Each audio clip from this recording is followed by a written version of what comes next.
Membro Parlamento Nacional lamentável mal atendimento protocolo e Palácio Presidencial. Terça-feira nele, a intervenção e plenária representante povo e o Fucum Parlamento Nacional.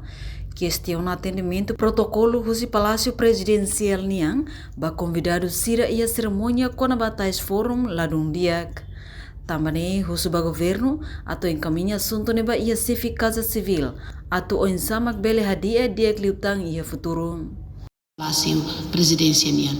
A sua atenção ela também foi dada que a Itania e a evento cerimônia da Kona Batais Fórum am sente atendimento hina ba Ladundiak.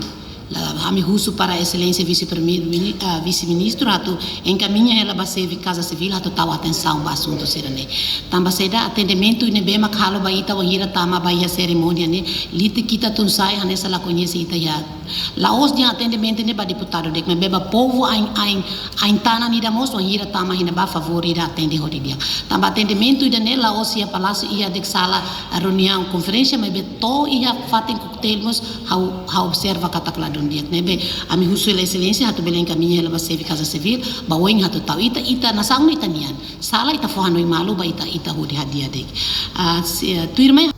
Entretanto, Fórum Taisne Rasik realiza ia lorong sanulo bulan dezembro tinangai ia Palácio Presidencial. Nebe abertura direta o chefe Estado José Ramos Horta não participa o membro governo, membro Parlamento Nacional e inclui convidado Sira o internacional. Reportagem Melda Fátima, Televisão Timor-Post. Janela informação ba emohoto. Atua tem informação atual dia Clio. Kita haluha. Hane yang botão subscribe, like. Halo comentário no fahe tutang ba media sosial hoto.